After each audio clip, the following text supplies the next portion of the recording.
अस्सलाम वालेकुम दोस्तों, मैं उम्मीद करदा सारे दोस्त खैर खैरियत नाल लवोगे। ते दोस्तों अज दा वीडियो का आगाज़ है कि असी घर के अंदर कोई छोटा मोटा ना काम करना सी। ते ये रूटीन वर्क दा अज काम है जी। ते दोस्तों ये जिहड़ी मैं मट्टी हटा रहा ना, थल्ले इट्टां लगियां ने, क्योंकि जिथे मैं खड़ा है दोस्तों ये जगह बहुत उच्ची हैगी। तो जिथे इट्टां लगियां ने, इट्टां की जगह इतनी नीवीं हो गई कि जो बारिशों का पानी आंदा अगे जाने के बजाय इस जगह पर रुक जाता है, क्योंकि अगे मट्टी उच्ची है तो इट्टां की जगह थोड़ी जी जगह है झिकी हैगी। यदि मैं तुहानूं टक्कर दोस्तों दिखाना। तो दूसरियां जिहड़ियां पहले इट्टां साढ़े सेंध के अंदर लगियां सन, वो थोड़ी उच्चियां ने, तो ये नाल है ये थोड़ी झिकियां ने, तकरीबन 1.5 इट का फर्क हैगा, 5-6 इंच का। ये थोड़ी जी जगह 8 बाई 8 की जगह। तो पानी जो बारिश आनी फिर पानी इस जगह पर खड़ा हो जाता बजाय अगे जाने दे, क्योंकि अगे मट्टी वाली जगह उच्ची है तो ये जगह थोड़ी जी नीवीं हो गई, तो फिर मट्टी की वजह तो ये पानी रुक जाता।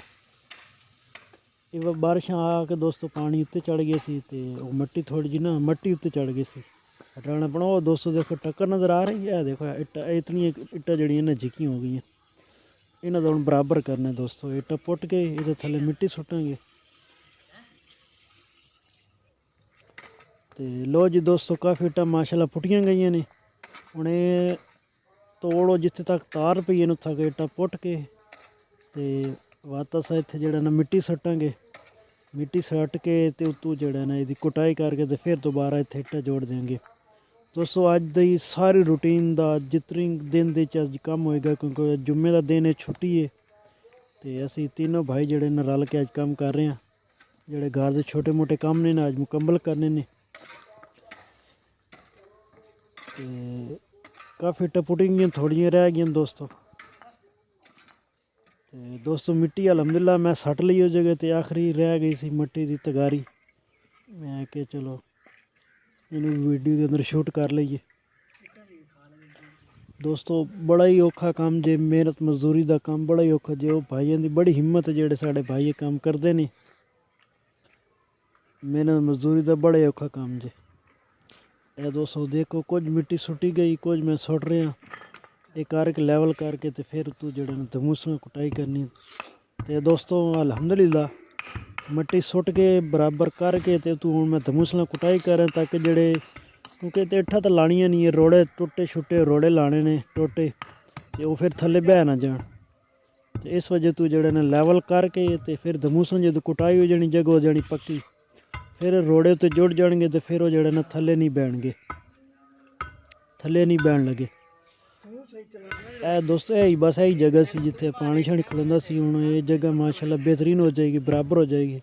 फिर बारिशों का पानी शानी आएगा तो चिक्कड़ शिकड़ नहीं बढ़ेगा, क्योंकि जो बारिश आनियां तो फिर चिक्कड़ बड़ा बढ़ता है। कच्ची जगह तो ना अपनी सेहत के अगे असी ना काफ़ी इट्टां जोड़ी, थोड़ी जगह कच्ची रखी है। तो यह देखो दोस्तों अलहमदुलिल्लाह भाई मेरा जोड़ रहा, इट्टां काफ़ी जोड़ी गई ने। देख लो टोटे ने, टुटे भुटे टोटे जिन्हों के मुँह सेरी कोई नहीं है, वो टोटे जोड़ रहे हैं माशाल्लाह। जब जोड़ जाएंगे तो फिर देखना दोस्तों अल्हम्दुलिल्लाह आज तो ज़्यादा जोड़ गए ने टोटे। तो देखो दोस्तों पता नहीं लगता पाया कि इट्टां जुड़ियां कि टोटे जोड़े ने। उसकी वजह यह कि थले माशाल्लाह असी लैवल करके तो धमूस नाल कुटाई की, कुटाई करके देख लो। ये तो हूँ असी ना बाद इंशाल्लाह ग्रोटिंग कर देंगे, फिर पता नहीं चलना। लो जी तो पता चल रहा है इट्टां जुड़ियां कि टोटे। दोस्तों काम तो बड़ा ही मेहनत वाला, इंतहाई मेहनत वाला काम है, जोर वाला काम है, लेकिन अल्हम्दुलिल्लाह मुकम्मल कर लिया। दोस्तों यार थोड़ी जी ना गारा बढ़ाया मिट्टी, तो साड़ी ना एक दीवार है हमसाया ना, साढ़े जड़ा घर है ना अल्हम्दुलिल्लाह साड़ी गली तो 3-3.5 फुट उच्चा है। तो साड़ी जी दीवार है हमसाया ना वो 5 फुट है। साढ़े आलू वो दीवार नीवी है, लेकिन उन्होंने आलू 9 फुट लगती। तो असी नहीं चाहते कि उन्होंने पर्दा हो, उन्होंने औरतें वगैरह होंदियां।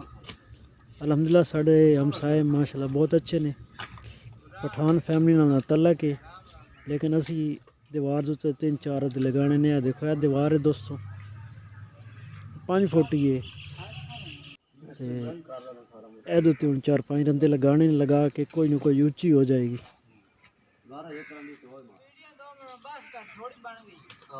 दोस्तों ये हूँ मट्टी बना के तो असी ये शुरू कर रहे हैं।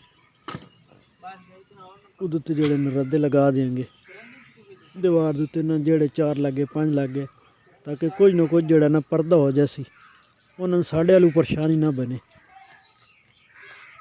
दीवार दोस्तों बहुत पुरानी बनी हुई है तो इधर तो अगे ही अलहमदुलिल्लाह मैं 5 तो 6 रद्दे मैं पहले लाए सन हूँ फिर 3-4 लगाने ने तो फिर बाद के अंदर जड़े ने कंबल कर देंगे।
ਕਰਦੇ